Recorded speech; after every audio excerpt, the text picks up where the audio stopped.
From the windswept shores of Maine to the fisherman's paradise of Key West, Florida, from Alaska's wilderness to the beach resorts of Hawaii, there are now more than 250 million of us who are lucky enough to call ourselves Americans. Our roots can be traced to every corner of the world. Our backgrounds, our beliefs, our experiences encompass all that this old globe we call Earth has to offer.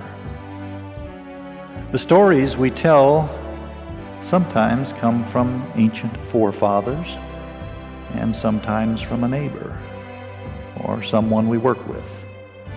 Some of the people and some of the stories sound more believable than others.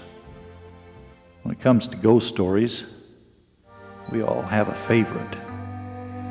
We know there's no such thing as a ghost. Maybe someone just imagined something, or exaggerated something, or heard something, or saw something. That must be it. Even these stories I'm about to tell you, sure, they're all well documented, the facts are true, but still, 95% of all the ghost stories are, well, who knows just what they are. But remember, what I am about to tell you actually happened.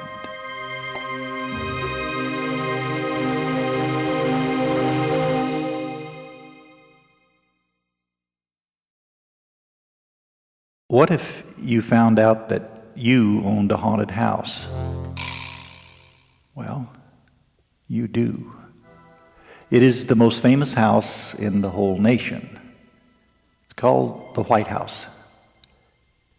If you are an American taxpayer, you own the building and the furniture, and you even own the ghost that haunts the hallways and at least one of the rooms.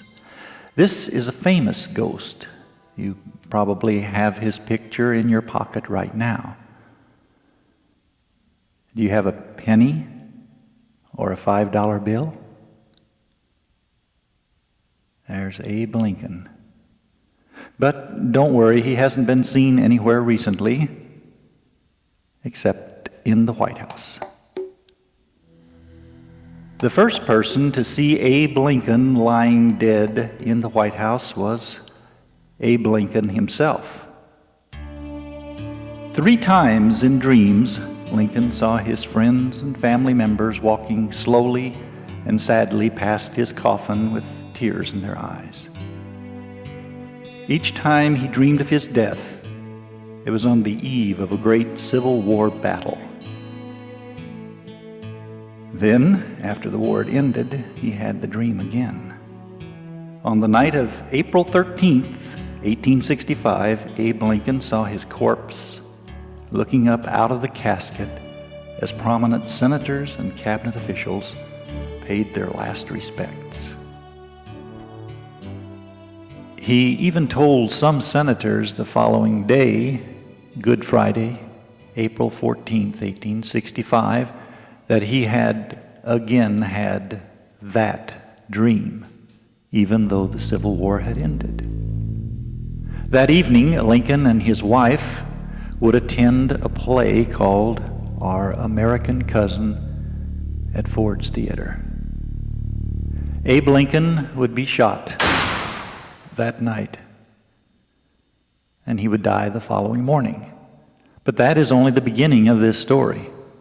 As the funeral procession passed Ford's Theater, a large cornerstone fell from the top of the building.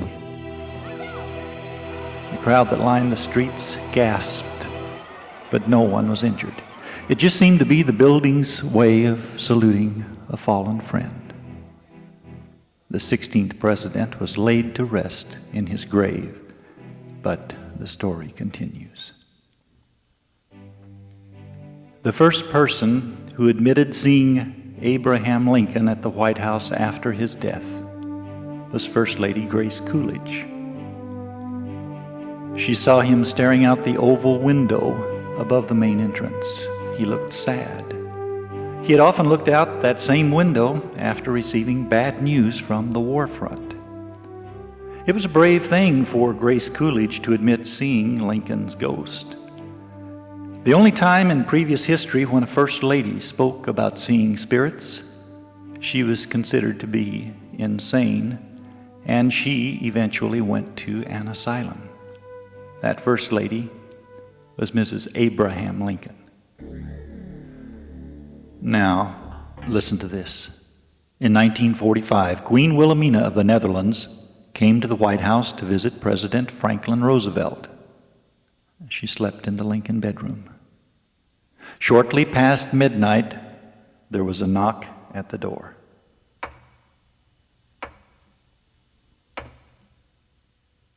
The Queen made her way to the door and she opened it. There she saw Abraham Lincoln standing in the hall. He said nothing. Eleanor Roosevelt said she sometimes felt his presence when she studied or wrote in the Lincoln bedroom.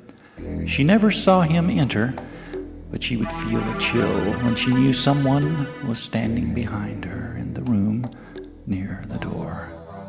She would turn around and sometimes see a fleeing apparition. Lincoln's bedroom also has a chill that is felt by many of the visitors, even on hot summer nights. Is it possible that Lincoln's spirit has some unfinished presidential task? Carl Sandburg was the author who wrote Lincoln's biography. He probably studied Lincoln more than any other historian. When Carl Sandburg asked President Roosevelt which room in the White House was Lincoln's study, where did Lincoln sign the Emancipation Proclamation, where did Lincoln spend his time at the White House, Roosevelt said, "Carl, if you want to know where Lincoln spent his time, just walk around. You will know." Carl Sandburg began to walk through the halls and the rooms, and he felt a little of Lincoln's presence here, a little there. But when he came to Lincoln's bedroom, where Lincoln had signed the Emancipation Proclamation, Carl Sandburg froze in his tracks. He began to weep as he understood the pressure and the sadness Lincoln had felt in the White House, where one of Lincoln's sons had died, where his wife first showed signs of madness. Carl Sandburg sat down, closed his eyes, and stayed in the room until it was dark. He then left, knowing he had shared a few quiet hours with Mr. Lincoln. During the Reagan administration, the president's daughter Maureen and her husband spent the night in Lincoln's bedroom. Both of them saw President Lincoln standing near the window. When they awoke, he was surrounded by a red glow. The spirit of Abe Lincoln made its most dramatic appearance, not to a president, not to a first lady, not to a queen, not to a family member, but to an ordinary, hard-working person, a White House maid. The maid often cleaned the Lincoln bedroom, and occasionally the door would creak shut or slam shut. She thought it must be the wind, even though she felt no breeze. One day, she ran into the study where Mrs. Roosevelt was having a meeting with a charitable group. She apologized for the interruption and then whispered something into Eleanor's ear. The only thing the group heard was, "He's up there now." Both ladies left the group without an explanation. When Eleanor returned a short while later, she felt she should explain. "It's just our ghost." The maid was cleaning the Lincoln bedroom when she turned around and saw Mr. Lincoln sitting on the bed, taking off his shoes. It must be his nap time. When asked if she saw Mr. Lincoln, Mrs. Roosevelt said, "I thought it would be better not to look in. I know he's there, and I know a president needs his rest."